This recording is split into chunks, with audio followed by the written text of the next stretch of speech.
Bismillahirrahmanirrahim. Assalamualaikum warahmatullahi wabarakatuh. Ya, selamat sore teman-teman semua. Alhamdulillah alamin wassalatu wassalamu ala asrafil anbiya'i wal mursalin wa ala alihi wa ashabihi rasulillahi ajmain. Asyhadu an la ilaha illallah wa asyhadu anna Muhammadan abduhu wa rasuluh la nabiyya ba'da amma ba'du. Pertama dan paling utama sekali puji dan syukur kita panjatkan kehadiran Allah Subhanahu wa taala karena limpahan rahmatnya, cintanya, kasihnya dan sayangnya alhamdulillah kita bisa bertemu lagi. Mungkin bagi teman-teman yang sudah beberapa kali mengikuti webinar yang kami selenggarakan dalam kegiatan webinar belajar ta'aruf pada sore hari ini ya. Ini ngabuburit kita ya, sembari menunggu azan maghrib ya, azan berbuka. Insya Allah kita belajar dan mudah-mudahan ya menjadi jalan kebaikan bagi kita. Salawat beriring salam kita kirimkan kepada junjungan kita, qudwatun hasanah kita, teladan kita, yakninya Nabi besar Rasulullah Muhammad SAW. Karena perjuangan beliau ya, cinta kasih beliau dan kasih sayang beliau lah pada akhirnya kita menerima risalah Islam ya pada saat ini hingga akhir zaman nanti tentunya. Baiklah teman-teman semua. Ya, untuk yang baru bergabung, saya ucapkan selamat datang ya, dan saya pengen tahu nih ya, ini teman-teman dari mana aja. Boleh chat di kolom chat ya. Di sini ada Q&A, ada chat. Saya pengen tahu dulu ya sebelum kita mulai, teman-teman ini dari kota mana aja. Cukup ngetik nama kotanya ya. Oh, ini ada yang udah kasih nama. Di nama ya, ada yang Karawang ya, Yogyakarta, Palembang ya, Bandung, Masya Allah ya, Probolinggo, Kabupaten Kepulauan Meranti, Riau ya, Riau Kepri, oh jauh ya. Saya Sonia dari Kudus ya, salam kenal teman-teman semua ya. Barabai, Kalimantan Selatan, Bekasi, Selong ya, Masya Allah ini serunya. Wah ini jauh nih ya, Masya Allah. Mbak Olivia dari di Tunisia ya, Mbak Olivia. Di Tunisia negara mana ya, jauh ya pokoknya ya. Eropa ya. Saya Kalimantan, iya benar ya, Tunisia Eropa. Saya Kalimantan Utara dari Karawang. Masya Allah, ini ada yang dari luar negeri juga teman-teman semua. Ada yang dari Tunisia, ada yang dari Lampung ya, ada yang dari Karawang ya, dari Karawaci ya, dari Kebumen,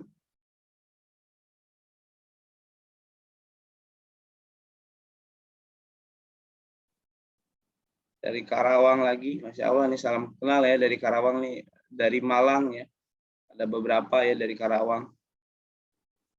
Indahnya Zoom itu begitu ya, mempertemukan kita di ruang belajar online ya, dari berbagai negara bahkan ya, dari berbagai kota, bahkan dari berbagai negara.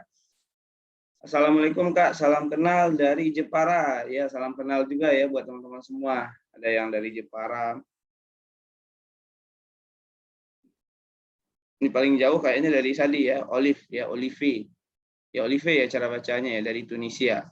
Kalau Indonesia yang paling jauhnya Kalimantan Utara mungkin ya, Kalimantan Selatan juga jauh. Oh, Lombok Timur ini jauh juga nih ya.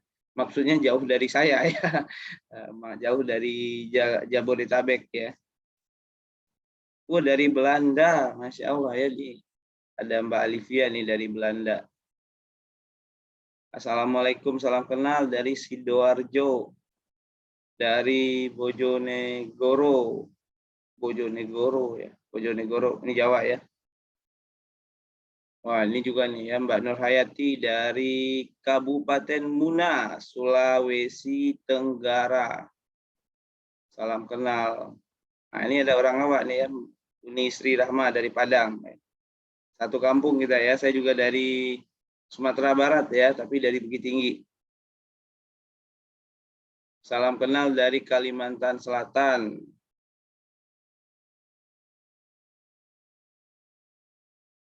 Dari Purbalingga. Masya Allah ya. Selamat datang ya semuanya yang baru join. Selamat datang di webinar kita dari Tangsel. Salam kenal semua ya. Tangsel relatif dekat lah ya dari sini kalau Tangsel.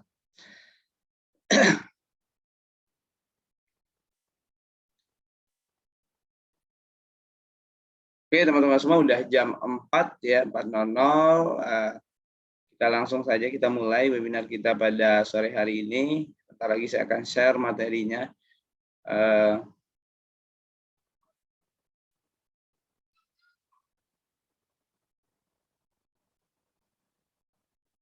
Oke.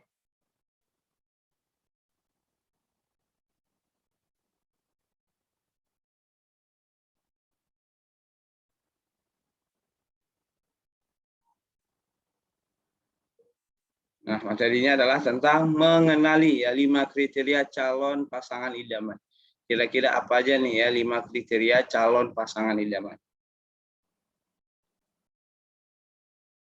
Nah, ini bagi teman-teman yang mungkin baru pertama kali ya ikut webinar saya ucapkan selamat datang di Belajar Ta'aruf. Salam kenal ya, saya Agus Ariwibowo.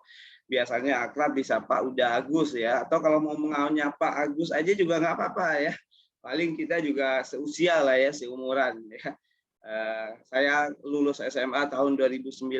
Nah, kira-kira teman-teman bisa nebak nggak usia berapa tuh kira-kira? Lulus SMA 2009 dan langsung ini ya melanjutkan pendidikan ya, kuliah gitu. Jadi saya angkatan 2009 lah kalau di kuliahnya. Nah, aktivitas saya saat ini adalah sebagai penulis buku ya, alhamdulillah kita udah menulis ada 8 buku pranikah.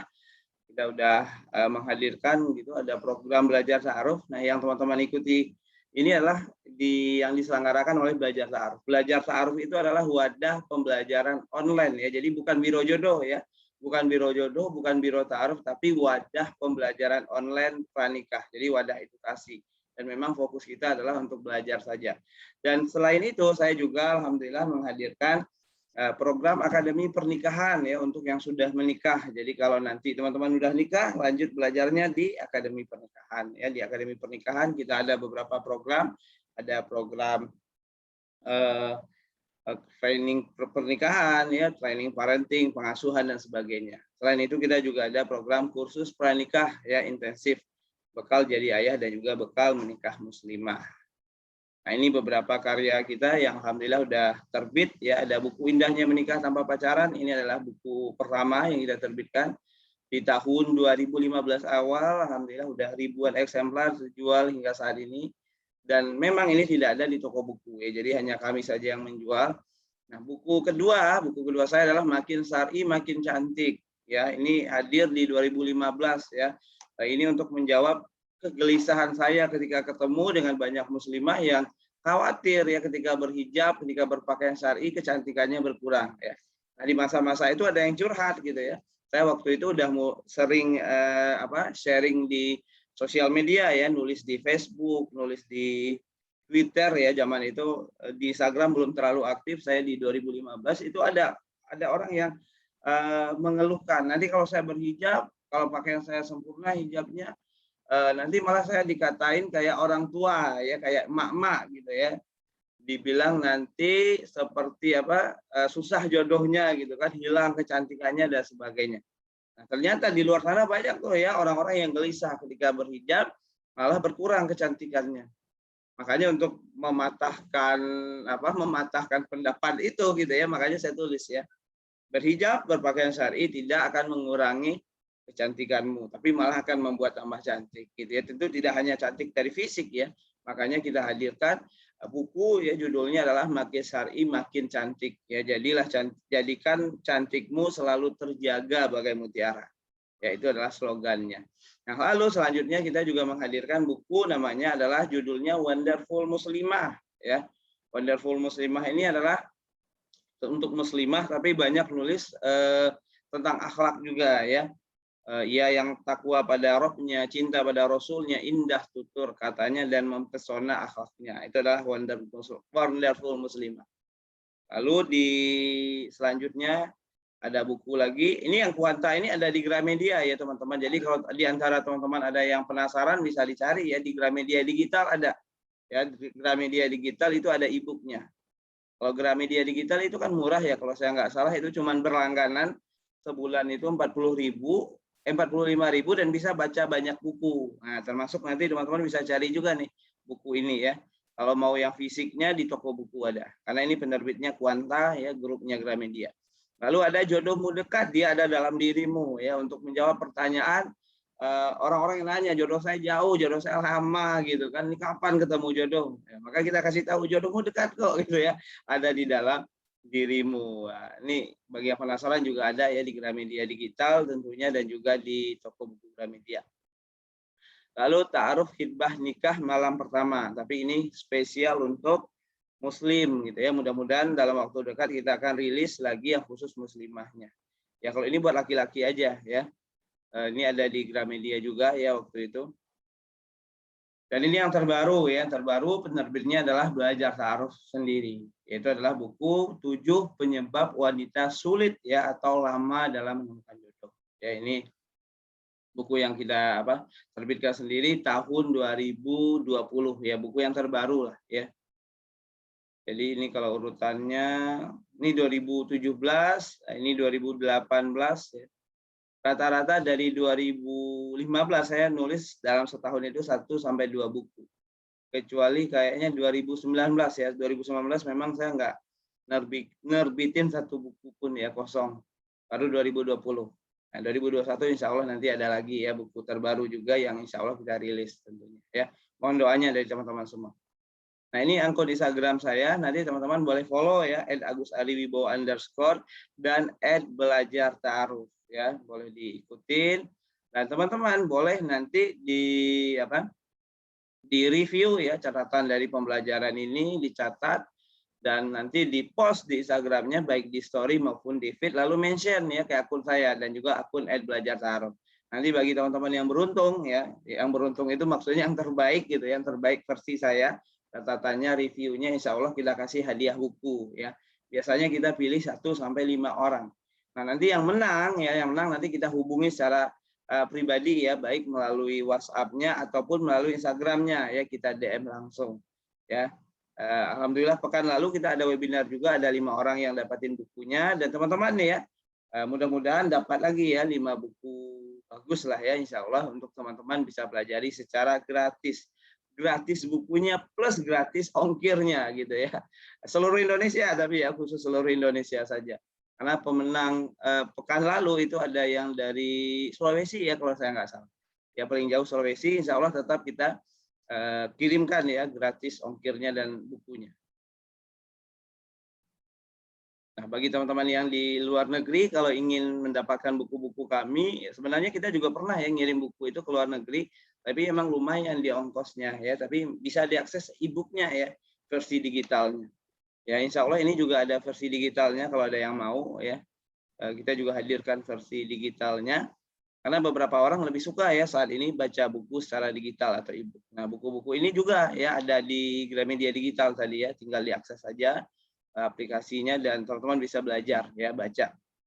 Nah, materi kita pada sore hari ini adalah 5 kriteria idaman calon pasangan. Nah, apa aja itu 5 kriteria idaman calon pasangan? Yang pertama ya, nomor 1 adalah yang hubungannya baik dengan Allah Subhanahu wa taala. Ini apa nih? Assalamualaikum Muda, nanti apakah materi webinar hari ini ada di share di WhatsApp? Ada. Ya, insya Allah nanti rekamannya saya akan share di grup WhatsApp ya. Jadi bagi teman-teman mungkin yang mau masak gitu ya, karena ini udah sore, ya silakan, nggak apa-apa, nanti bisa belajar rekamannya.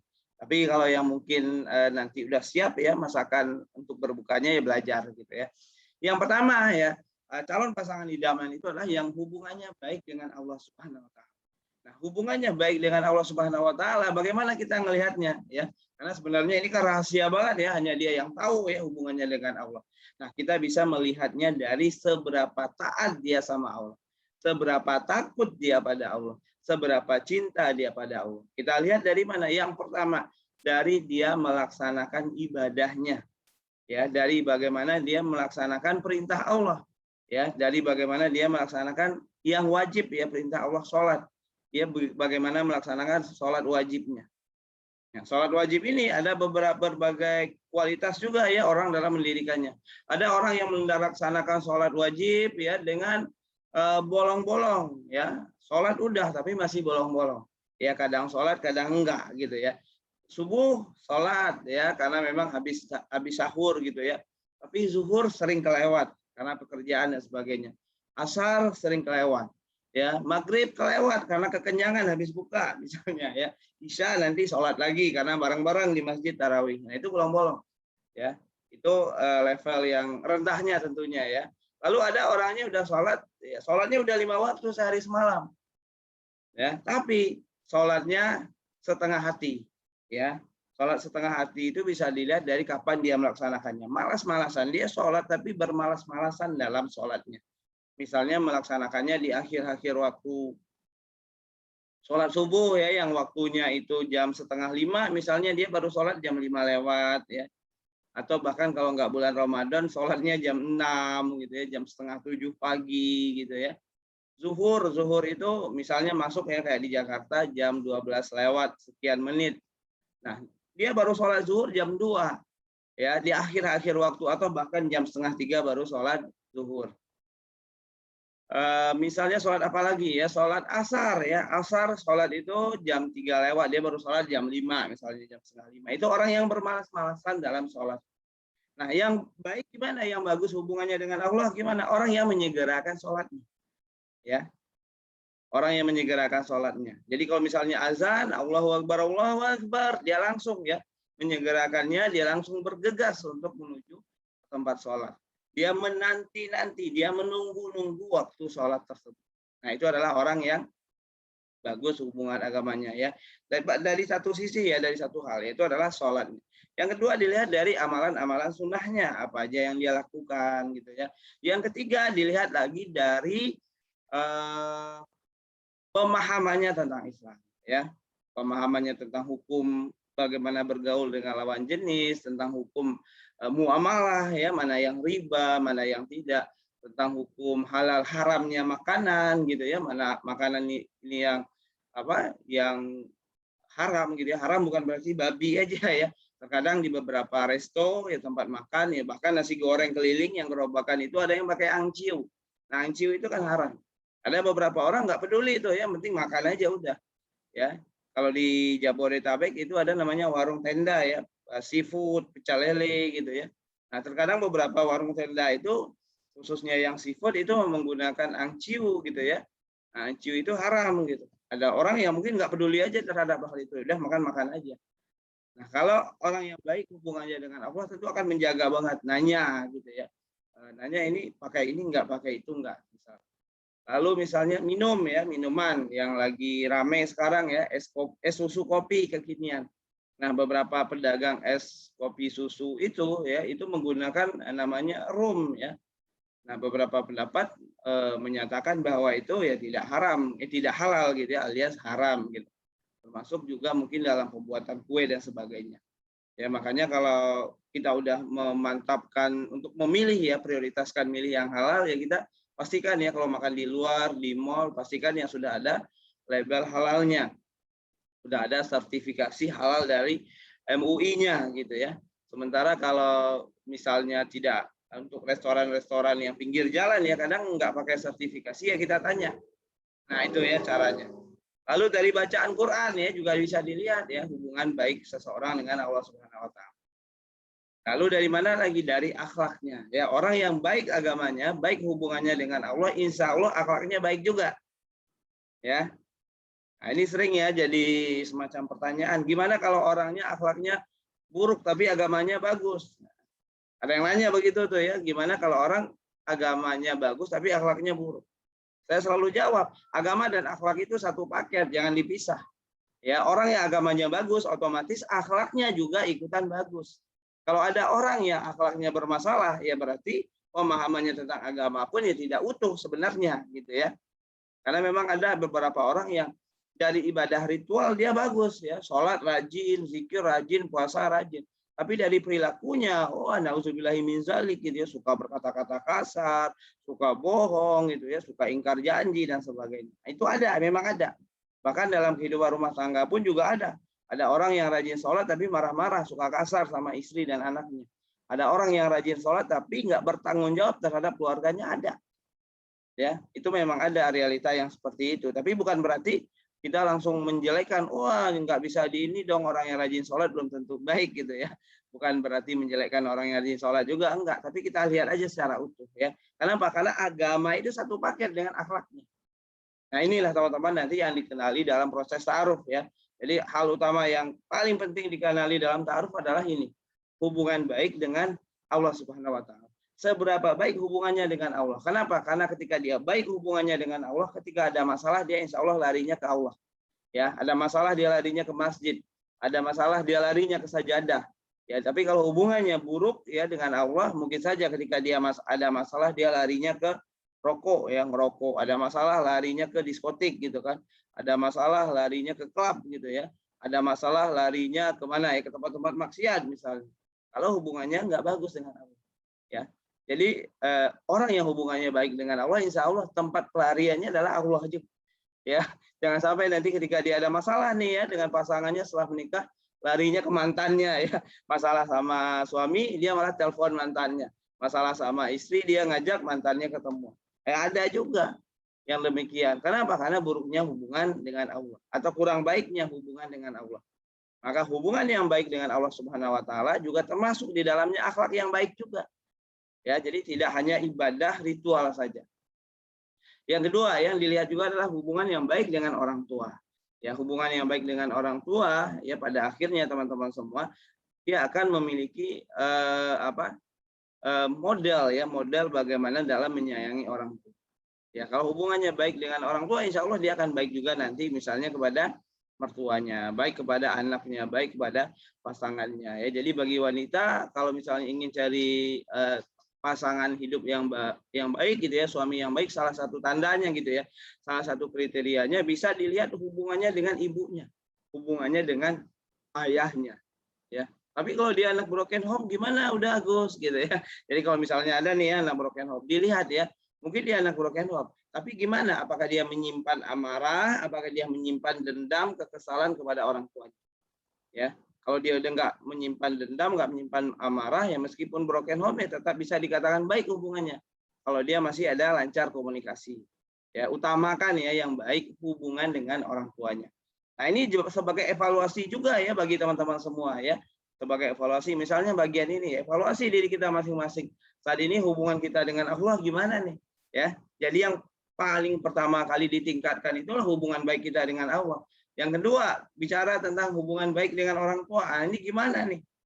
Nah, yang paling pertama prioritasnya adalah tingkatkan dulu hubungan baiknya dengan orang tua. Mudah-mudahan ya ketika hubungan kita baik dengan Allah, hubungan kita baik dengan orang tua, Allah pertemukan juga kita dengan orang yang memiliki hubungan baik dengan Allah dan hubungan baik dengan orang tua. Nah, kalau teman-teman nanti ikut kelas belajar ta'aruf ya, atau mungkin di sini sudah ada beberapa yang ikut belajar ta'aruf, itu di sana kita ada materi khusus, yaitu adalah bagaimana membangun hubungan baik dengan orang tua, berdamai dengan orang tua. Jadi kalau selama ini ada konflik dengan orang tua, ada permusuhan mungkin ya dengan orang tua, ada dendam dan sebagainya, kita ngajak untuk apa? Untuk maafan. Ya, saling bermaafan dengan orang tua, menerima orang tua dan berbakti kepada orang tua tanpa syarat. Ya, karena bakti kepada orang tua itu bukan balas budi. Ya, bakti kepada orang tua bukan balas budi, melainkan bakti pada orang tua adalah kewajiban kita terhadap perintah Allah Subhanahu wa taala. Ya, kalau baik bakti kepada orang tua itu cuma balas budi, berarti yang wajib berbakti kepada orang tua kan anak-anak yang orang tuanya baik gitu ya, yang ada budi yang ingin dibalas.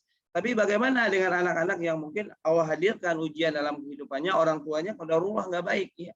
Dari kecil orang tuanya menelantarkannya, dari kecil orang tuanya meninggalkannya, tidak bertanggung jawab atas dirinya.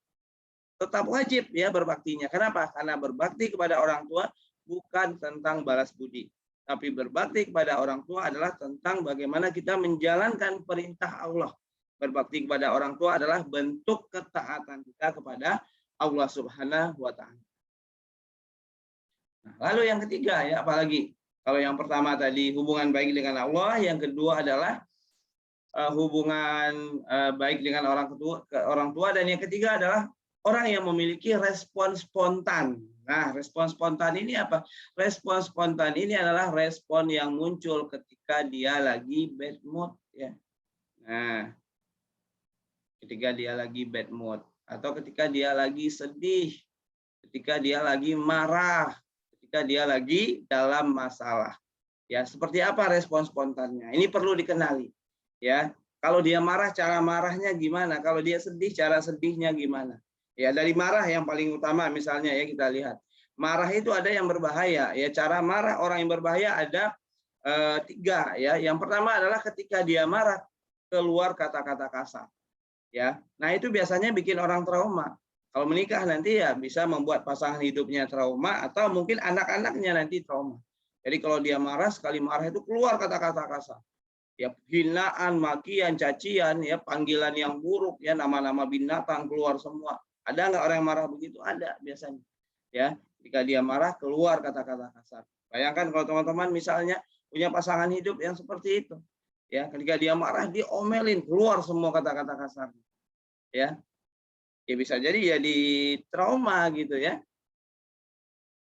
Bahkan tadi pagi itu saya ngisi webinar untuk yang sudah nikah ya, untuk para yang ramai datang, yang hadir rata-rata ibu-ibu gitu ya, ibu-ibu yang udah nikah, pernikahannya udah cukup lama gitu ya, usia 5 tahun pernikahannya, ada yang 10 tahun, bahkan ada yang 15 tahun gitu. Dan beberapa orang yang curhat ya, yang bertanya gitu ya di kolom chat, ada sekali 3-5 orang itu permasalahannya adalah suaminya berkata-kata kasar dan dianya jadi trauma. Jadi takut sama suami. Jadi kadang ketika dia dengar nama suami, dia langsung takut. Ketika suaminya datang ke rumah, dia langsung ketakutan. Itu trauma. Ya. Padahal dulu sebelum nikah tuh saling cinta gitu ya. Bahkan mungkin menikahnya lewat pacaran gitu ya. Tapi setelah menikah kok jadi monster gini orangnya. Ya kenapa? Karena respon spontan yang buruk tadi. Ya, respon spontan yang buruk yang pertama itu adalah kata-kata kasar. Yang kedua, respon spontan yang buruk yang kedua apa? Fisik, ya. Pukul. KDRT, ya, kekerasan dalam rumah tangga. Kalau dia marah, kalau dia kesal, dia pukulin tuh istrinya. Kalau dia marah, dia kesal, dia pukulin tuh anaknya. Dan ini tidak hanya untuk yang laki-laki saja ya, yang wanita juga banyak ya. Jadi mas-mas perlu dikenali lagi juga ya sebelum menikah. Ya, kalau yang wanita mungkin mukulnya nggak ke suami gitu ya. Meskipun dalam beberapa kasus ada istri itu yang kalau marah dia mukulin suaminya. Ya, dia ngejar suaminya, bahkan dia mau ya keluarin pisau, ya saya bunuh kamu gitu misalnya ya. Nah, ada yang hal-hal yang demikian terjadi gitu ya. Nah, ini perlu juga ya dikenali sebelum menikah ya, dalam proses ta'aruf. Ya, di kelas belajar ta'aruf kita belajar mengenali respon spontan calon pasangan kita. Ya, belajar mengenali bagaimana karakternya, kepribadiannya, cara dia marah. Ya, jangan sampai nanti babak belur ya setelah menikah dipukulin ya. Apalagi kalau pemukulannya itu sadis gitu. Kenapa? Karena banyak tuh ya dalam pernikahan kalau udah dipukulin sama suaminya itu sampai sampai luka ya, sampai memar tulangnya ada. Ya, terkadang hal-hal yang demikian kan sebenarnya boleh ya dilaporkan ke polisi, itu hal yang boleh karena itu sudah masuk penganiayaan, tapi ya kebanyakan para istri itu malah memilih diam. Dia nggak mau laporin ke polisi karena kalau laporin ke polisi nanti gimana nih nafkah dan sebagainya gitu ya. Ada ketakutan begitu juga terkadang. Ya, makanya lebih baik ya bagi teman-teman yang masih sendiri, yang masih jomblo, hati-hati ya sebelum menikah, dikenali dengan baik ya. Nah, itu yang kedua ya, KDRT. Yang ketiga adalah respon spontan yang buruk itu gimana? Respon spontan yang buruk itu adalah ketika dia marah dia banting-bantingin barang, dia menghancurkan barang. Ya, dia ngambil handphone misalnya, hancurin ya. Pagi tadi juga ya, karena pagi tadi tema webinarnya adalah tentang luka pengasuhan, jadi masalahnya banyak itu yang muncul. Ada yang curhat ya, yang mana suaminya ketika marah itu menghancurkan TV dan handphone ya, Masya Allah ya. TV itu harganya berapa? Lumayan lah ya, 1 jutaan ke atas lah. Handphone juga begitu. Artinya apa? Ketika dia marah, dia menghancurkan barang-barang yang berharga. Ya, bayangkan kalau misalnya dia marah, dia hancurin laptop belajar anaknya, dia hancurin kulkas dan sebagainya. Nah, ini yang paling parah tentunya ya. Selain itu tentu juga ya beberapa respon spontan yang kurang baik seperti diam gitu ya. Jadi kalau dia marah itu dia diam tuh ya, diamnya berhari-hari, nggak mau diajak ngomong. Ya, atau yang mungkin nangis gitu ya, nangis saja kerjanya ya. Nangis boleh ya kalau misalnya nangis dalam waktu tertentu. Tapi ada juga yang sampai mengurung diri di kamar dan sebagainya. Ya. Nah, teman-teman semua, sahabat semua, ya dalam pernikahan salah satu konsep ya yang saya sampaikan, sering saya sampaikan adalah jangan menerima pasangan apa adanya. Ya, jangan menerima pasangan apa adanya. Karena apa? Karena saya yakin teman-teman nggak akan kuat menerima apa adanya. Emang kuat menerima pasangan yang dia selingkuh, emang kuat menerima pasangan yang dia mukulin teman-teman tiap hari, emang kuat menerima pasangan yang dia nggak menafkahi teman-teman, emang kuat menerima pasangan yang dimaki-maki terus, ya. Makanya menerima apa adanya itu ya omong kosong ya. Jadi kalau selama ini yang berpikiran, wah saya mau cari pasangan yang mau menerima saya apa adanya, ya emang kamunya mau nggak menerima apa adanya, kan itu dulu ya. Jadinya adalah kenali ya diri kita, terutama teman-teman dulu nih ya, kenali selama ini respon spontannya gimana. Dikenali respon spontannya gimana, pelan-pelan diperbaiki respon spontannya jadi lebih baik gitu ya. Setidaknya tidak merugikan atau tidak menzolimi orang lain. Ya marah mah boleh marah, tapi jangan sampai dengan kemarahan kita malah merusak atau merugikan orang lain. Kalau kita marah sampai maki-maki orang, keluar bahasa kasar, kata-kata binatang, itu tentu adalah marah yang kelewatan gitu ya. Kalau misalnya kita marah dengan marah kita sampai pukul orang, itu kan merugikan orang, menzalimi. Kalau kita marah dengan marah kita menghancurkan barang dan sebagainya, itu kan merugikan, merusak. Ya semua orang saya rasa pasti marah gitu ya, pasti pernah marah, dan marah bukan sesuatu hal yang salah. Ya, yang keliru itu adalah cara marahnya. Ya, marahnya nggak salah, tapi yang keliru, yang tidak tepat adalah cara marah. Nah, cara marah inilah yang disebut dengan respon spontan, karena dia spontan munculnya. Ya, munculnya spontan, bahkan tanpa dipikirin gitu kan. Makanya perlu ya dicari tahu nih, digali ini apa penyebabnya. Apakah dari pengasuhan, apakah dari keluarga juga seperti ini gitu ya.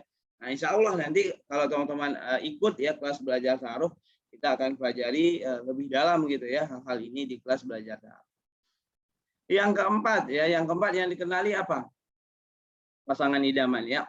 Orang yang memiliki hubungan baik dengan uang ya. Yang memiliki hubungan baik dengan uang itu maksudnya gimana? Yang pertama ya, dia pandai ya atau giat dalam mendapatkan uang, dalam cari nafkah ya. Yang kedua, orang yang hubungannya baik dengan uang adalah yang dia tidak memperturutkan keinginannya. Ya, dia tidak memperturutkan keinginannya, tapi dia berusaha memprioritaskan apa yang menjadi kebutuhannya. Ya, kenapa? Karena orang yang memperturutkan keinginannya pada akhirnya banyak yang terjebak ke dalam hutang.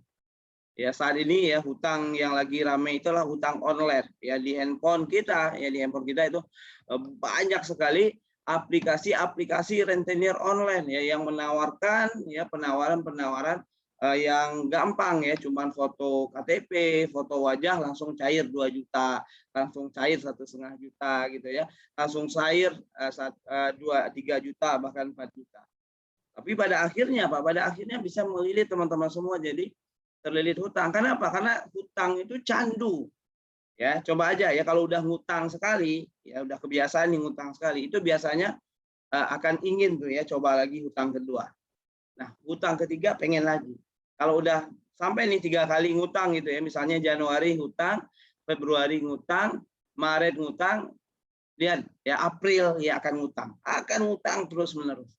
Kalau udah kebiasaan ngutang beli handphone sekali, besok mau beli laptop hutang, mau beli motor hutang, ya mau beli mobil hutang, ya sehingga hutang ada di mana-mana. Banyak nih pengalaman jomblo ya, persoalan jomblo. Saya punya teman usia masih 26 tahun, punya hutang ke rentenir online itu sampai 26 juta. Ya, pusing tuh ya mikirin.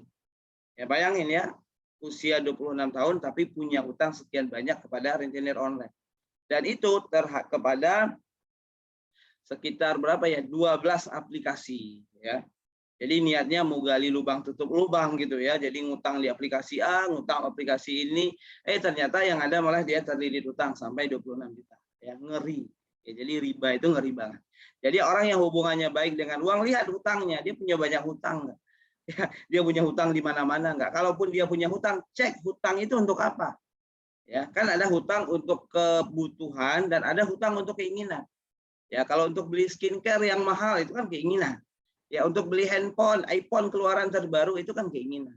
Untuk beli motor gede itu buat gaya-gaya, buat keinginan. Ya, ini perlu dicek juga bagaimana hubungan calon teman-teman nanti dengan uang. Ya, jadi bisa dicek hubungannya dengan uang. Nah, selanjutnya adalah yang perlu dilihat juga adalah yang kelima, tentunya yang terakhir itu adalah hubungannya dengan anak kecil. Suka dan senang nggak dia pada anak kecil? Ya, orang yang suka sama anak kecil, yang senang sama anak kecil, dia baru melihat anak kecil jauh aja dia udah senyum sendiri. Ya, coba aja perhatikan ya, orang yang suka sama anak kecil kayak gitu. Ya, anak kecil itu belum dekat ke dia, masih jauh, tapi dia udah senyum tuh. Ya, meskipun itu kadang anak kecil nggak dikenal. Karena saya kemana-mana naik angkutan umum ya, lebih sering bawa anak gitu ya, gendong anak ya. Itu saya sering ketemu tuh ya di angkutan, di kereta, di bus gitu ya. Orang-orang yang memang suka sama anak kecil, ada orang yang nggak suka. Kalau orang yang suka sama anak kecil, kita baru naik ke kereta, dia duduknya jauh gitu. Dia udah merayu anak kita atau ya ngajak senyum gitu dari jauh. Tapi ada juga orang yang malah jutek aja gitu ya melihat anak kecil. Ya, kayak gimana gitu, kayak jijik atau apa gitu anak kecil. Ada yang biasa aja juga gitu ya. Jadi kalau mau cari pasangan hidup ya utamakan yang memang dia akrab tuh sama anak kecil. Ya, kalau dia ngelihat anak kecil tuh refleks gitu ya, otomatis pengen gendong gitu ya. Pengen memeluk gitu ya kalau dia ngelihat anak kecil. Apalagi kalau misalnya di lingkungannya gitu ada anak kecil lagi main diajak ngobrol ya. Nah, caranya juga beda ya. Orang yang dekat dengan anak dengan orang yang nggak dekat menyapa anak kecil aja beda. Ya, kalau orang yang dekat dengan anak kecil biasanya kalau dia menyapa anak kecil dia akan jongkok. Ya, dia akan jongkok, dia akan tundukkan badannya, dia buat kepalanya setara dengan kepala si anak. Nah, kayak gitu biasanya. Tapi kalau yang cuman basa-basi doang sambil berdiri aja dia. Ya, hai Dek gitu kan. Tapi kalau yang memang punya kedekatan ya, punya keinginan dia itu pengen sama anak kecil gitu ya. Ya kayak gitu. Ya punya kedekatan khusus lah dia gitu ya. Nah, itu bisa teman-teman perhatikan juga ya sebelum menikah ya dengan seseorang. Nah, bagaimana cara mengenalinya? Nah, cara mengenalinya adalah dalam proses ta'aruf. Ya. Nah, detailnya langkah-langkahnya bagaimana ya teman-teman semua saya undang ya, saya ajak untuk mendaftar kelas pranikah belajar ta'aruf ya. Kita belajar selama 25 hari. Insya Allah mulai belajarnya 26 April itu besok ya sampai 6 Mei dan 17 Mei sampai 30 Mei. Kita belajar melalui e-book, video, webinar, Zoom dan konsultasi secara langsung. Ya. Teman-teman bisa daftar ke WhatsApp ini atau nanti ada linknya ya saya berikan. Silakan kalau misalnya ada yang mau bertanya boleh ya di fitur Q&A ya, yang mau bertanya silakan di fitur Q&A karena udah selesai materinya ya. Silakan bagi teman-teman yang mau nanya. Sembari teman-teman mengetik pertanyaan, saya mau memperkenalkan kepada teman-teman kelas pranikah belajar ta'aruf ya, khusus bagi yang belum ikut ya. Kalau sudah ikut mah nggak usah daftar lagi ya, karena udah ada materinya, udah dapat materinya. Apa aja yang dipelajari di kelas pranikah belajar ta'aruf ini? Yang pertama adalah teman-teman akan belajar tazkiyatun nafs ya, bagaimana mensucikan diri dari berbagai kotoran hati, mengenali diri lebih dalam, berdamai dan membangun hubungan baik dengan orang tua, berdamai dengan masa lalu, menemukan cinta Allah, konsep dasar ta'aruf ya, step by step ta'aruf dari A sampai Z, bagaimana mengenali karakter serta kepribadian seseorang secara sederhana, konsep jodoh, memahami penyebab belum ketemu jodoh, dan banyak lagi. Alhamdulillah udah berjalan 47 angkatan ya, diikuti lebih dari 18.000 peserta, dan program kita ini sudah diliput oleh Metro TV ya di program Q&A dan program 15 menit di Metro TV. Nah, ini pengasuhnya insya Allah saya bareng sama istri. Ini modul kita, ada mengenal diri, ada membangun hubungan baik dengan orang tua, ya, menemukan jodoh sehidup sesudah, semua hal tentang ta'aruf. Nah, program ini cocok buat siapa? Untuk yang masih sendiri, yang masih jomblo, ya, bagi yang ingin hijrah, ya, single parent, ya, mau nikah, ya, boleh ikutan, gitu kan? Trauma dan takut untuk menikah, silakan ikutan. Ya, materinya insya Allah udah teruji karena kelas ini udah diikuti belasan ribu orang ya sejak 2017. Syarat bergabungnya mudah banget dan ringan ya, kontribusi belajarnya seikhlasnya dan semampunya. Jadi kita nggak tarifin, jadi suka-suka teman-teman aja ya. Dan ini bagi yang di luar negeri juga boleh banget ya ikutan karena peserta kita banyak dari luar negeri juga, ya orang Indonesia juga ya, bukan orang luar negeri, yang dari luar negeri ikutan belajar. Nah, proses belajar mudah, menyenangkan, konsultasi apa dan lain-lain lah gitu ya. Ini programnya, donasi seikhlasnya dan semampunya. Ini webinarnya, ada webinar Tazkiyatun Nafs ya, webinar menemukan jodoh sehidup sesurga, training online ta'aruf ya, step by step ta'aruf dan seterusnya. Ya, bagi teman-teman yang mau daftar, ya ini kabar baiknya nih masih masuk ya 250 pendaftar pertama. Teman-teman akan mendapatkan apa? E-book aku harus move on, e-sertifikat ya, e-book panduan istikharah dan rekaman webinar juga. Ya, nah nanti kalau teman-teman mau daftar bisa klik ini, nanti saya kasih linknya ini di chat ya. Silakan yang mau daftar. Nah, ini saya kirim di chat. Oke. Nah, itu langsung bisa daftar ya, itu linknya saya kirim di chat. Silakan cek chatnya ya. Nah, teman-teman gampang banget daftarnya ya, tinggal masukin. Ini jadwal webinarnya ya. Webinar pertama nanti 28 April, lalu 5 Mei, lalu 19 Mei ya. Jadi teman-teman semua nanti bisa daftar apa ikutan ya webinarnya.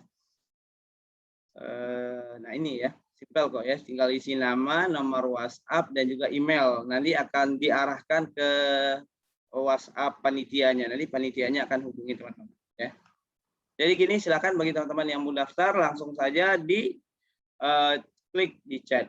Nah, alhamdulillah waktu kita masih ada 30 menit lagi untuk tanya jawab ya. Silakan bagi yang mau bertanya, bagi yang mau diskusi silakan.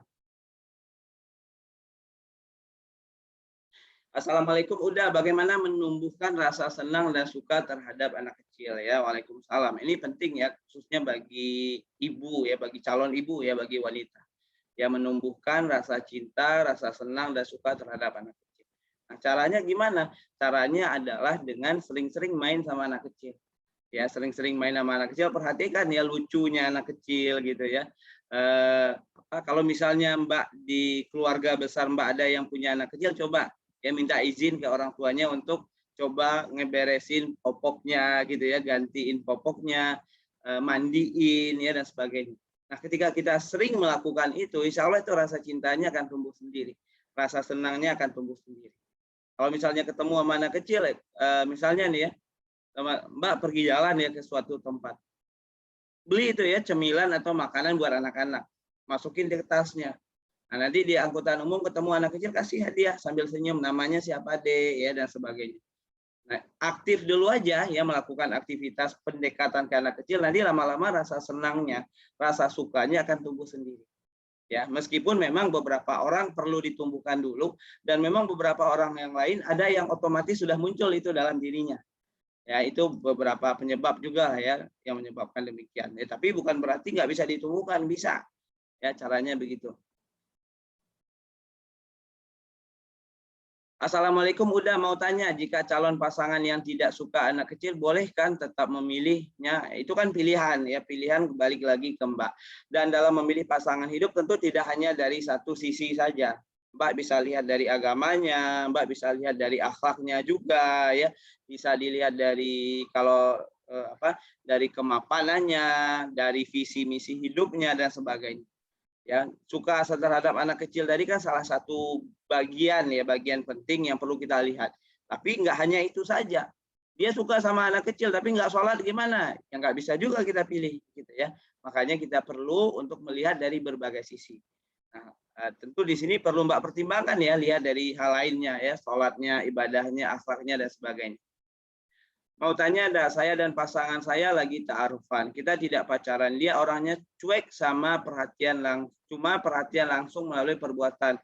Kak, saya butuh sesuatu, dia langsung standby. Terus kata dia mau nikahin saya tahun depan. Dikarenakan kakak belum nikah. Saya harus menunggunya apa gimana udah. Yang pertama ya, kalau ta'arufan ini mohon maaf ya teman-teman, saya luruskan.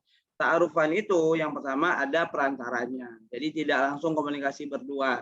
Dan dalam proses ta'arufan ya sebenarnya tidak perlu ya ada perhatian khusus gitu ya, ada saling bantu dan sebagainya, nggak perlu karena memang belum ada ikatan apa-apa. Yang ketiga adalah ta'arufannya diperjelas aja. Kalau misalnya tahun depan Mbak mau nikah, diperjelas tahun depannya kapan. Ya diperjelas juga hubungannya itu ya. Jangan sampai nih nikahnya tahun depan ya, lamarannya ketemu orang tuanya tahun depan juga gitu ya. Jangan begitu. Diperjelas maksudnya itu saling mengenali lagi antara Mbak dengan dia lebih dalam gitu ya. Lalu kalau misalnya cocok ya dia diperjelas ya, ketemu dengan orang tua Mbak, kapan mau nikahnya, tahun depan itu kapan rencananya gitu ya. Tahun depan itu kan sekarang udah pertengahan tahun ya 2021.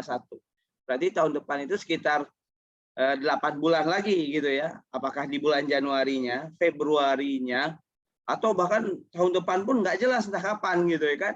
Nah ini perlu diperjelas, dicari kepastiannya ya. Nah tahun depan ini apakah ada jaminan nggak kakaknya nikah gitu ya, karena dia kan syaratnya harus kakak nikah dulu.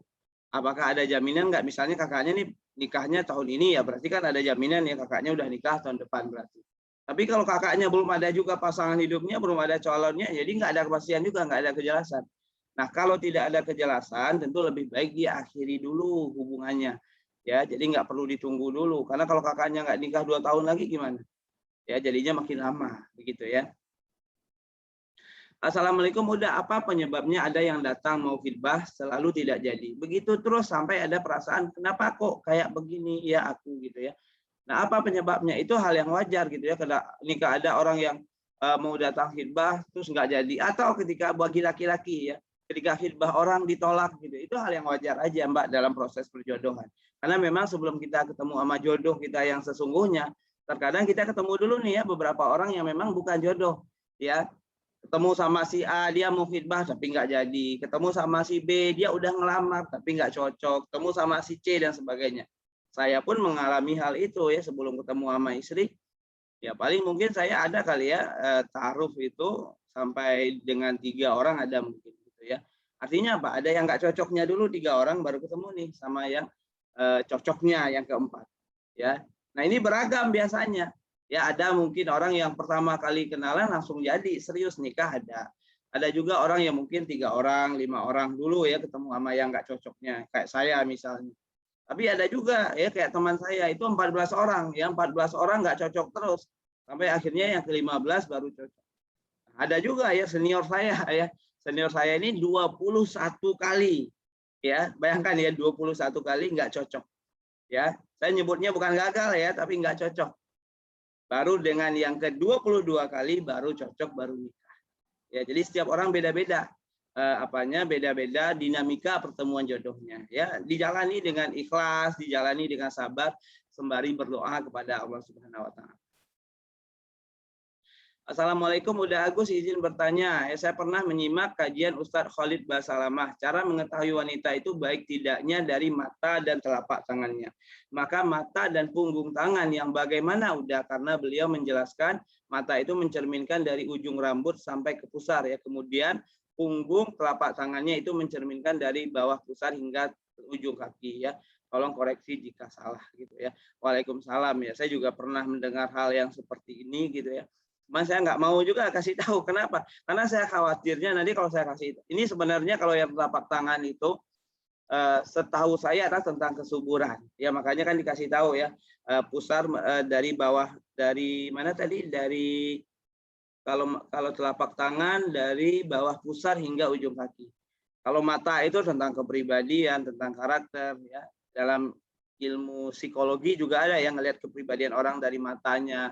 Terus di dalam Islam juga ada itu khusus ya satu kitab, saya lupa penulisnya, itu ngebahas tentang mata. Ya. Cuma saya nggak mau kasih tahu kenapa? Karena khawatir ya saya salah menjelaskan ininya dan teman-teman salah memahami. Khawatirnya malah nanti malah jadi menghakimi diri sendiri. Oh saya telapak tangannya kayak gini nih tangan saya nggak subur nih kayaknya gitu ya kan kita nggak pernah tahu juga. Ya jadi hal-hal ini biasanya kalau saya nggak saya sampaikan, ya tidak saya sampaikan. Ya kenapa? Karena kalau misalnya disampaikan bisa saja ya beberapa orang setelah mengetahui malah jadi insecure. Oh ciri-ciri tangan saya malah kayak gini nih, tangan orang yang tidak subur kan kita nggak tahu ya. Memang gitu ya, ada yang cenderung mungkin ciri-ciri tangan seseorang yang yang seperti itu ya bla bla bla itu dia tidak subur. Tapi kan kita nggak pernah tahu kehendak Allah, bisa jadi nanti malah dia jadi Islam nikah punya keturunan dan sebagainya. Ya kalau hal ini ya hal goib lah bagian ini yang menurut saya bagi teman-teman semua Ya, jadi tidak perlu terlalu dipikirkan ya, karena khawatirnya nanti kita bisa insecure sama diri kita sendiri ya, karena merasa ini tangan saya aneh nggak ya gitu kan, atau malah kita bisa menghakimi orang lain ya. Bagi yang laki-laki, wah ini wanita tangannya kayak gitu tuh ya, ini dia nggak syukur tuh, ini wanita ini tangannya begini nih gitu, nah, ini bagus nih gitu, jadinya malah mengkotak-kotakan orang ya. Dan itulah ya, makanya saya nggak kasih tahu detailnya gimana, karena khawatir saya salah juga ya. Jadi mohon maaf ya Mbak, saya nggak kasih tahu detailnya seperti apa yang saya ketahui, karena bisa jadi ya yang saya ketahui beda ya dengan yang Ustadz Khalid Basalamah maksud gitu ya. Jadi khawatirnya malah menyebabkan ada yang insecure, mungkin ada yang mungkin jadi menjudging orang gitu ya, menghakimi orang dan sebagainya. Ya fokus aja lah ya ke hal-hal yang memang bisa diubah, memang bisa kita pantaskan, karena kan mata sama tangan itu kan udah bawaan lahir teman-teman semua. Ya, jadi kalau udah bawaan lahir memang nggak bisa diubah lagi, emang udah begitu adanya gitu ya. Fokus aja kepada hal-hal yang memang kita bisa perbaiki, seperti hubungan dengan Allah, hubungan dengan orang tua itu kan bisa diperbaiki. Bagaimana cara melihat sekilas hubungan baik seseorang dengan orang tuanya? Ya, yang pertama bisa tanyain ke dia, bisa tanyain ke orang-orang terdekatnya, tetangganya gitu ya. Bisa tanyakan juga kepada orang tuanya, atau mungkin dengan silaturahim ke rumahnya. Ya, ketika kita datang ke rumah calon pasangan kita bisa melihat ya hubungan calon ini dengan orang tuanya seperti apa. Kalau dia hubungannya baik ya dia akan akrab tuh ya, ngomong, bercanda, ceria. Tapi kalau banyak kan saling diam-diaman ya antara dia dengan orang tuanya, ya bisa jadi hubungannya masih banyak yang perlu diperbaiki begitu ya. Nah, kalau datang ke rumah calon itu kan dalam ta'aruf keluarga ya. Nah, proses ta'aruf keluarga ini bagi wanita boleh nggak ke rumahnya laki-laki? Boleh, selama ada yang mendampingi. Ya, jadi selama ada perantara yang mendampingi, misalnya nih si wanita ngajak temannya atau wanita ngajak kakaknya, itu boleh ya. Datang ke rumah laki-laki untuk apa? Untuk melihat secara langsung bagaimana hubungannya ketika berinteraksi dengan orang tuanya, kan kelihatan, atau bagaimana orang tuanya melihat teman-teman ya, sekaligus juga melihat hal itu, apakah welcome gitu kan, apakah mungkin dia melihatnya kayaknya agak kurang bersahabat, itu kan bisa dikenali juga dari hal tersebut. Ada ya rekaman webinarnya, ada ya, insya Allah nanti kita bagikan. Assalamualaikum, izin bertanya Kak Ari. Dari yang saya tahu ada salah satu cara mengenali calon pasangan ya dengan melihat dari jauh ya, atau menguntit. Bagaimana cara melihat dari jauh atau menguntit calon pasangan dengan benar dan relevan dengan masa sekarang ya. Kalau saya sih lebih menyarankannya jangan menguntit ya. Ini kan penjajakan ya, mengenali secara diam-diam. Ya mungkin menguntit itu salah satu cara. Nah, tapi kan itu nggak efektif gitu ya, apalagi kalau ketahuan nggak enak banget gitu ya, nggak sopan jadinya, bisa jadi pasangannya kesal juga. Nah, cara mengenali secara diam-diam itu bisa ke lingkungan-lingkungan terdekatnya. Ya, misalnya adalah teman dekatnya, ke tetangganya, ke masjid dekat tempat rumahnya gitu ya. Karena kalau menguntit itu kan ngikutin dia gitu kan. Itu kayak jadi intel kita yang ngikutin dia. Kalau dianya nggak tahu, dan saya bingung juga ya kira-kira apa yang bisa kita kenali dari hal tersebut ya, kurang efektif menurut saya ya, lebih bagus malah ke orang-orang terdekatnya. Assalamualaikum Bang, mau tanya, saya trauma batal nikah ya, baru kemarin 4 April 2021 dibatalinya. Sekarang jadi anti sebenarnya dengan apapun yang berbau nikah, termasuk ta'aruf, tapi saya paksakan diri untuk belajar ya. Waalaikumsalam ya buat Mbak. Yang pertama adalah ketika trauma nikah mungkin ada rasa kesal ya, silakan, nggak apa-apa ya, itu wajar, ada kesal, ada marah, terima dulu ya rasanya.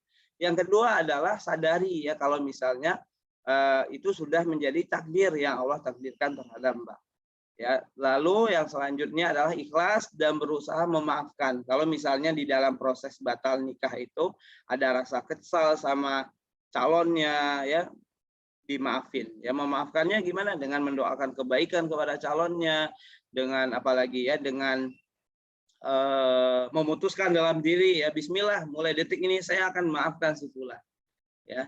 Nah, yang selanjutnya baru ya mulai merawat diri sendiri Ya, merawat diri sendiri dengan apa? Memperbaiki penampilan mungkin gitu ya, memperbaiki ibadah, memperbaiki agama, belajar seperti ini termasuk bagian merawat diri, melakukan hal-hal yang Mbak sukai gitu ya. Jadi kalau misalnya masih berat ya untuk taruh dan sebagainya, nggak apa-apa ya, lakukan aja dulu mungkin 3 bulan sampai 5 bulan ke depan hal-hal yang memang Mbak sukai. Itu bisa jadi sebagai terapi bagi Mbak. Misalnya ada namanya eco healing ya, terapi eco healing itu adalah terapi menggunakan tanaman. Ya misalnya 3 bulan ke depan Mbak suka nanam, udah nanam bunga, fokus ngerawat bunga dan sebagainya. Sembari itu juga ya selama 3 bulan ke depan ya siapin 1 buku dan setiap malam Mbak nulis tuh ya, tulis kekesalannya, ya tulis hikmah pembelajaran gitu ya. Jadi diary. Ya kalau dalam terapi disebut sebagai terapi menulis ya, writing for healing. Nah itu juga bisa banget ya untuk membantu. Ya, jadi nikmati prosesnya mungkin 3 bulan sampai beberapa bulan ke depan mudah-mudahan lebih cepat ya, lebih baik untuk move on-nya, berdamai dengan keadaannya. Ya, kita sama-sama doakan ya, teman-teman yang lain juga mendoakan insya Allah. Izin bertanya, jika ada lelaki yang sedang mempersiapkan diri dan menyimpan rasa, namun cara beliau menyimpannya terlihat untuk ke siapa pada teman akhwat saya. Tak tersadar kalau kata orang jadi VMJ ya, virus merah jambu syar'i. Apa yang harus saya lakukan sebagai teman saya ataupun ke ikhwan tersebut ya? Nggak ada yang perlu melakukan apapun ya, diamin aja ya. Kalau misalnya ke teman Mbak ya bilang aja ya, cuekin aja gitu kan. Kalau dia nyimpan diam-diam kan dia cuma dia yang tahu. Karena kan tahunya kan seolah-olah ya kepada teman Mbak, tapi kan belum tentu juga. Ya, paling yang perlu dilakukan ya jaga aja, jauhi ya interaksi dengan ikhwan tersebut ya, stop interaksi yang nggak penting dan sebagainya. Nah, lalu pertanyaan kedua, jika ada ikhwan yang datang menghitbah namun di sisi akhwat masih belum siap untuk menikah ataupun tipe dan syarat seperti ibadah sholatnya masih kurang, bagaimana dari segi akhwat tersebut untuk meresponnya? Ya boleh menolak ya. Jadi menolak khitbah itu adalah hal yang dibolehkan. Ya, menolak khitbah, menolak lamaran itu adalah sesuatu yang dibolehkan. Jadi silakan kalau nggak cocok ditolak aja gitu ya. Assalamualaikum Uda, bagaimana cara berdamai dengan masa lalu? Ya, Waalaikumsalam. Dengan menyadari bahwa masa lalu adalah sesuatu hal yang nggak bisa diubah. Ya, mau kita mau berdamai atau tidak mau berdamai dengan masa lalu, dia nggak akan bisa diubah, akan begitu aja. Ya, makanya untuk hal yang tidak bisa diubah, ya salah satu pilihan terbaiknya adalah berdamai, ikhlas, ya menerima gitu kan. Misalnya nih masa lalu kita pernah melakukan suatu kesalahan yang besar misalnya, pernah melakukan dosa besar. Nah, kalau disesali terus, ya apakah itu akan mengubah keadaan? Enggak. Makanya caranya apa? Caranya adalah dengan menerima hal itu, memaafkan diri kita di masa lalu. Lalu yang kedua adalah kita fokus kepada hal yang kita ubah, yang bisa kita ubah. Ya, memperbaiki ibadah bisa kita ubah, memperbaiki diri bisa kita ubah, memperbaiki penampilan, memperindah akhlak dan sebagainya, mengasah skill baru bisa kita ubah. Ya jangan sampai nih kita nih udah di masa depan, punya masa lalu yang buruk, kita menyesali terus masa lalu kita sehingga pada akhirnya kita lupa untuk membenahi diri kita. Ya, masa lalu kita nggak berubah, nggak akan mengubah apa-apa. Sementara di masa depan pun kita juga rugi, ya tidak memperbaiki diri, nggak bertambah ilmu dan sebagainya. Nah, kita berdamai dengan masa lalu, kita fokus perbaiki diri untuk masa depan. Ya boleh saja ya kita memiliki masa lalu yang buruk, tapi pastikan hari ini agama kita bagus. Boleh saja kita memiliki masa lalu yang kurang baik, tapi pastikan hari ini akhlak kita baik. Hari ini penampilan kita menyenangkan. Hari ini cara kita ngobrol asyik. Hari ini kita punya banyak skill ya. Kalau wanita mungkin bisa masak, belajar tentang pengasuhan anak dan sebagainya. Ya, jadi begitu Mbak ya, cara berdamai dengan masa lalu adalah dengan menyadari bahwa masa lalu nggak bisa diubah. Ya, dengan memaafkan diri kita dan fokus ke masa depan kita. Assalamualaikum, udah saya ingin daftar kelas pranikah, namun waktunya tidak sesuai karena ada pekerjaan. Ya, insya Allah ada rekamannya ya. Jadi bagi teman-teman semua yang mau daftar tapi waktunya nggak sesuai, insya Allah ada rekamannya. Jadi nanti teman-teman bisa belajar dari rekaman. Ya silakan yang mau daftar ya, boleh cek kolom chatnya, ada linknya di sana, teman-teman bisa daftar. Assalamualaikum, udah boleh nggak kalau taruh nggak pakai CV? Ya CV itu salah satu tool yang membantu proses taruh. Ya, jadi kalau ditanya boleh nggak, ya boleh saja. Ya, tapi kan kita jadi kurang mengenali jadinya. Kenapa? Karena itu adalah salah satu alat untuk bantu untuk mengenali. Karena banyak hal gitu ya yang bisa kita kenali dari CV itu, ya.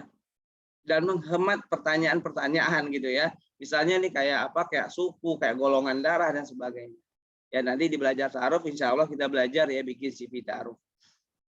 Assalamualaikum, gimana menanggapi laki-laki yang mengajak ta'aruf via sosmed dengan langsung mengirimkan CV dan ke apa namanya? Dan ketakutan orang tua untuk ikhwan yang tidak sepulau adalah kita tidak benar-benar mengenali laki-laki karena belum lama kenal. Ya karena kalau ta'aruf ya harusnya melalui perantara. CV itu dikirim ke perantara jadi nggak dikirim langsung. Nah kalau misalnya takut nih ya orang tua tidak sepulau, susah mengenali gitu ya, coba Mbak diskusi dulu sama orang tua. Orang tua punya kriteria jodoh nggak? Misalnya nih orang tua ada kriteria jodoh pasangan kamu nikah nak, tapi pasanganmu nanti pilih yang satu kabupaten ya gitu misalnya. Ya berarti ditolak tuh ya, yang beda dengan kriteria dan harapan orang tua. Assalamualaikum, udah bagaimana caranya mengetahui marahnya atau poin ketiga pasangan pada saat ya yang pertama bisa tanya langsung ke dia, yang kedua cari tahu dari orang-orang terdekatnya, yang ketiga adalah tanya bagaimana cara marah orang tuanya gitu ya, bagaimana orang tuanya kalau lagi konflik, lagi bermasalah gitu ya, bagaimana hubungannya dengan orang tua, bagaimana pola pengasuhannya dan sebagainya. Bisa juga tanya kepada orang-orang terdekatnya, teman akrabnya dan seterusnya gitu ya. Kak, gimana cara kita tahu kalau kita benar-benar sudah siap nikah? Ya, kita benar-benar siap nikah mungkin tidak pernah ya. Setiap orang saya rasa mungkin tidak pernah benar-benar siap nikah. 100% nih siap nikah itu sulit. Ya, tapi kita bisa melihat dari hal-hal yang mungkin bisa kita ukur gitu ya. Karena saya pun ketika nikah dulu apakah benar-benar siap nikah, tetap ya ada keraguan, ada ketakutan dan sebagainya. Itu malah bagus sebenarnya. Karena dengan adanya keraguan, ketakutan, maka doa kita makin kencang sama Allah. Kita makin semangat ya untuk belajar, mempersiapkan diri dan seterusnya. Ya, yang pertama adalah kita lihat dulu kalau wanita sudah ada izin belum dari orang tua, sudah diridhoi belum oleh orang tua. Ya, kalau yang laki-laki lihat ya sudah mampu belum secara finansial, secara keuangan, gitu ya untuk menafkahi. Lalu dilihat juga dari kesiapan diri untuk menjadi seorang ibu, siap nggak jadi ibu, siap hamil, siap merawat anak, siap menyusui gitu kan, siap jadi istri itu gini dan sebagainya. Ya, coba ya bergaul dengan orang-orang yang sudah menikah, ya dia orang yang pernikahannya kalau bisa dari berbagai kalangan ya, berbagai kondisi pernikahan orang. Coba interaksi dengan orang yang pernikahannya relatif bagus atau sangat bagus lah gitu ya. Tapi lihat juga dari orang yang pernikahannya kurang bagus ya, yang ada masalah coba ya dilihat. Dan juga dari orang pernikahannya nggak bagus ya. Kalau bisa dari berbagai beberapa model pernikahan ya. Kenapa? Karena jangan sampai cuma ngelihat orang yang pernikahannya bermasalah ya, jadinya takut gitu kan. Wah, ini bermasalah pernikahannya, si A juga bermasalah. Makanya perlu juga untuk mencari orang yang pernikahannya baik. Nah, itu bisa interaksi, bisa untuk mengenali diri lebih dalam lagi. Yang selanjutnya dilihat dari sisi usia juga ya. Jadi kalau misalnya usia Mbak saat ini masih di bawah 20 misalnya ya mungkin memang belum siap nikah ya, perlu untuk mempersiapkan diri dulu. Tapi kalau misalnya usianya udah di rentang 20 sampai 30 gitu ya, ya itu mungkin sudah saatnya gitu ya kalau ada yang melamar, mengajak taruh, sudah saatnya untuk mempertimbangkan ya. Karena jangan sampai menunda-nunda dengan sengaja juga gitu ya. Dan untuk kesiapan diri menikah kita belajar itu terus menerus ya, bahkan setelah menikah pun lanjut belajar, terus belajar. Assalamualaikum, izin bertanya. Ini nggak ada assalamualaikumnya. Ustadz izin bertanya, saya ada 2 laki-laki yang kenal lewat sosmed. Yang satu kenal lebih kurang 3 tahun. Dia suka chat dengan saya dengan kata sayang dan lain-lain. Bahkan dia pernah punya pacar tapi masih chat dengan saya. Dari dulu saya respon dia sewajarnya saja. Dan minggu lalu dia mengungkapkan niatnya mau silaturahim dan memiliki maksud ke saya. Orang kedua tidak kenal sama sekali, tiba-tiba chat ingin tukar CV, biodata singkat dan siap bersilaturahim jika saya mengizinkan. Pertanyaannya, bolehkah saya menolak laki-laki pertama Karena selama kenal dia chat saya dengan kata-kata sayangku, cintaku, padahal saya sudah bilang tidak suka risih dipanggil itu. Boleh ya. Jadi kalau laki-laki ini karena udah cukup lama 3 tahun dan dia begitu, diblok aja nomornya ya. Jadi kalau misalnya nggak di blok ya dia jadi kecanduan gitu ya. Jadi menegaskan laki-laki itu kalau memang risih diblokir aja. Jadi nggak akan ganggu atau mungkin nggak dijawab aja, nggak direspon sama sekali, udah ya biarin aja. Nah, selanjutnya yang kedua, bagaimana jika ada 2 orang laki-laki memiliki maksud yang sama? Coba silaturahim dulu aja atau gimana? Ya, yang pertama adalah saran saya ta'aruf ya. Ta'aruf dulu, pilih salah satu yang Mbak cenderung terhadap ke dirinya, ta'aruf. Nah, mungkin kalaupun silaturahim itu jadikan sebagai bagian dari proses ta'aruf. Ya, silaturahim itu jadikan sebagai bagian proses dari ta'aruf, orang tua Mbak sebagai perantaranya. Nanti kalau misalnya cocok ya dilanjutkan, kalau nggak cocok ya diakhiri ya atau ditolak gitu ya. Assalamualaikum Kak, kalau agamanya bagus, hubungan baik dengan orang tua, senang anak kecil, tapi masih sering ngajak chatting dan sering ngajak keluar makan-makan, itu gimana Kak? Waalaikumsalam ya. Kalau Mbak yang diajak chatting dan diajak keluar makan-makan, apalagi berdua ya jangan mau ya. Jadi begitu. Ya, jadi jangan mau. Jadi apalagi tujuannya nggak jelas ya, ngajaknya buat apa nih? Apakah buat senang-senang doang atau apa? Tapi kalau niatnya buat ta'aruf ya kabarin. Kalau kamu memang siap nikah, niat ta'aruf ya lewat perantara. Ya jadi begitu. Karena apa? Karena tadi ya seperti yang di awal saya sampaikan, ya agama bagus itu satu paket juga dengan pengetahuan, pemahaman. Nah, salah satunya mungkin pemahaman tentang bagaimana adab interaksi dengan lawan jenis. Nah, ini yang Mbak maksud mungkin ibadahnya secara ritual bagus, tapi mungkin pemahamannya tentang interaksi dengan lawan jenis yang mungkin masih perlu belajar gitu ya. Jadi Mbak boleh menolak ya ajakan buat keluar dan sebagainya. Bagaimana jika sudah masuk usia 27 tahun jodoh belum juga ada? Ya bagaimana ya tetap berdoa, tetap ikhtiar, tetap memantaskan diri gitu ya. Ikhtiar itu bisa minta tolong carikan oleh orang tua Mbak, minta tolong carikan oleh sahabat dekat. Lihat-lihat ya teman-teman waktu SD, SMP ada nggak nih yang cocok gitu ya, merasa tertarik. Kalau ada bisa diajak ta'aruf ya, bisa diajak ta'aruf duluan ya, tapi melalui perantara ya. Dan tetap optimis tentunya ya, jangan sampai nih ya usia 27 tahun udah mulai pesimis gitu ya, udah mulai insecure ya, udah mulai minder ya. Kalau bisa tetap optimis, tetap yakin Allah akan berikan di waktu yang tepat, di saat yang tepat ya. Ini usia 27 tahun belum ada jodoh, mudah-mudahan ya tahun ini atau awal tahun depan ketemu dengan jodoh terbaik. Oke teman-teman semua, udah jam 5 ya, udah 1 jam kita bersama. Mudah-mudahan bermanfaat. Jangan lupa teman-teman boleh screenshot ya, atau mungkin reviewnya, catatan pembelajarannya boleh posting di sosmednya. Nanti mention saya di @agusariwibowo_ dan juga di @belajarta'aruf. Nanti bagi teman-teman yang beruntung ya, yang terbaik reviewnya, dan menurut saya ya ini sangat subjektif sekali tentunya ya. Menurut saya yang terbaik mendapatkan hadiah buku. Ya, jadi bagi teman-teman yang mau daftar kelas pranikah belajar ta'aruf boleh bisa segera daftar. Linknya ada di kolom chat ya. Mungkin itu aja dari saya. Terima kasih banyak. Mohon maaf atas segala kekurangan, terutama bagi teman-teman yang pertanyaannya belum terjawab ya. Karena keterbatasan waktu kita, saya nggak bisa menjawab semuanya ya. Apalagi pertanyaannya lumayan banyak ya, Masya Allah ya. Ini total pertanyaan ada sekitar 37. Nah, yang terjawab 21 ya. Jadi lebih dari separuh sudah dijawab. Mudah-mudahan bermanfaat ya. Semangat terus, belajar terus, dan sampai jumpa di kelas belajar ta'aruf ya. Teman-teman boleh daftar, silakan di kolom chat pendaftarannya, dan kita belajar bareng nanti selama 25 hari. Wabillahi taufiq wal hidayah. Assalamualaikum warahmatullahi wabarakatuh.